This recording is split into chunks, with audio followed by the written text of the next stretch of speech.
Sebelumnya kita mendengar di Tarakan, ya, ada peristiwa bentrok antara militer atau TNI dengan anggota polisi. Ya. Jadi ketika kita bicara soal keamanan dalam negeri, justru kita dipertontonkan di mana dua alat negara ya mengalami bentrok, sehingga kemudian masyarakat pun bertanya bagaimana kita bisa mengamankan keamanan di dalam negeri, sementara dua alat negara yang seharusnya melindungi masyarakat, yang menjaga masyarakat, tapi mereka terlibat dalam konflik. Baik, terima kasih Ketua. Bapak Ibu, anggota Komisi 3 yang saya hormati, Kabaharkam, beserta para jajaran yang berhadir pada rapat hari ini.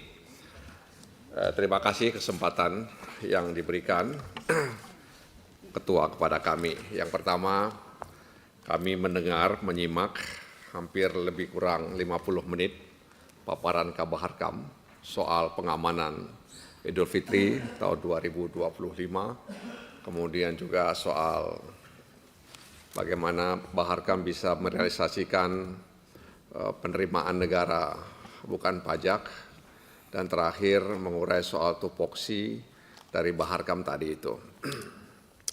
Tentu saja kami berharap agar Baharkam dengan seluruh jajarannya bisa mengamankan Idul Fitri tahun 2025 ini, sehingga masyarakat yang mudik ke kampung halamannya bisa aman, nyaman, dan terhindar dari kecelakaan. Dan itu yang kita harapkan, sehingga tidak ada tragedi ketika mereka pulang ke kampung halamannya. Dan ini kita harapkan terjadi di seluruh wilayah Republik Indonesia. Yang kedua, kami juga berharap mudah-mudahan Baharkam bisa merealisasikan ya pendapatan negara bukan pajak ya, di mana tahun 2024 hanya 80% dari target dari realisasi dari target yang ingin dicapai. Ya, mudah-mudahan di tahun 2025 ini bisa merealisasikan, bahkan mudah-mudahan bisa lebih dari target yang dicapai.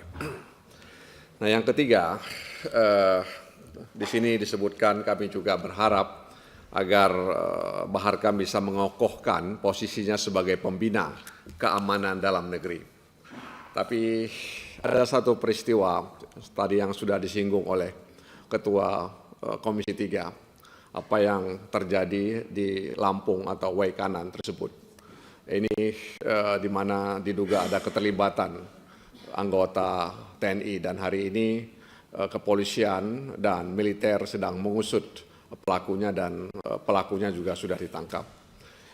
Dan ini juga bukan peristiwa terakhir, ya. Itu yang yang diperkirakan oleh banyak orang. Mereka sebenarnya ingin bahwa ini peristiwa yang terakhir, ya, tapi mereka pesimis bahwa peristiwa ini bisa menjadi peristiwa yang terakhir.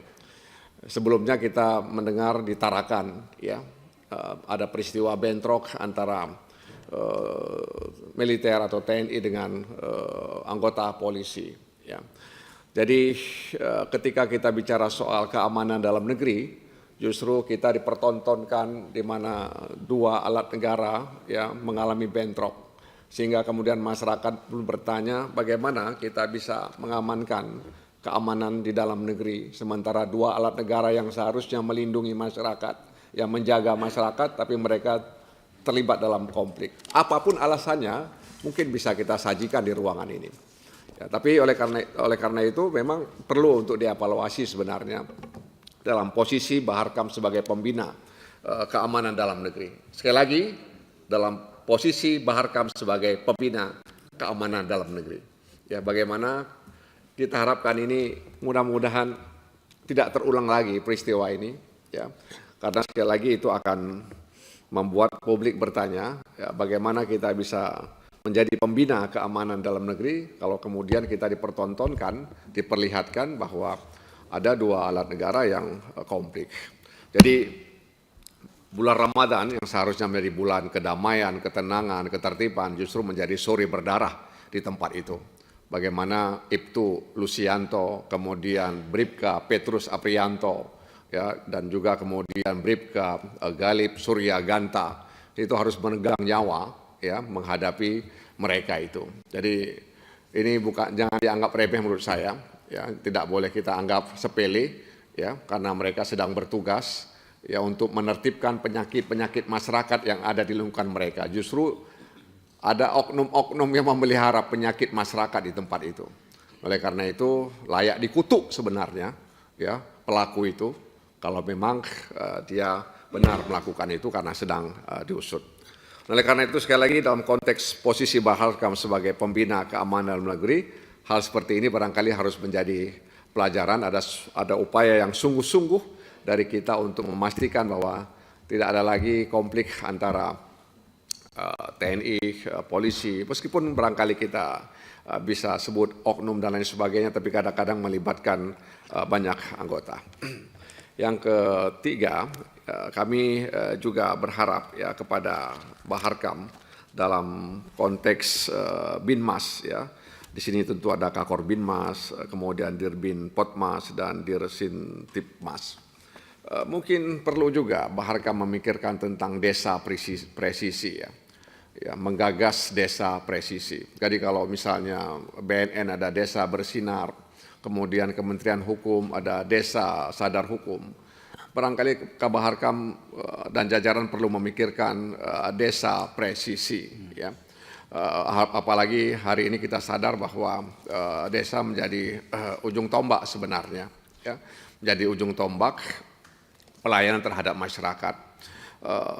Dengan personil yang ada, dengan sarana dan prasarana yang ada, saya percaya bahwa Baharkam bisa menjadikan desa presisi ini menjadi desa andalan untuk meningkatkan kepercayaan masyarakat terhadap kepolisian, ya, sehingga kemudian masyarakat lebih akrab dengan polisi, masyarakat lebih ingin melapor kepada kepolisian ketika ada peristiwa gangguan keamanan dan ketertiban yang terjadi di wilayah hukumnya.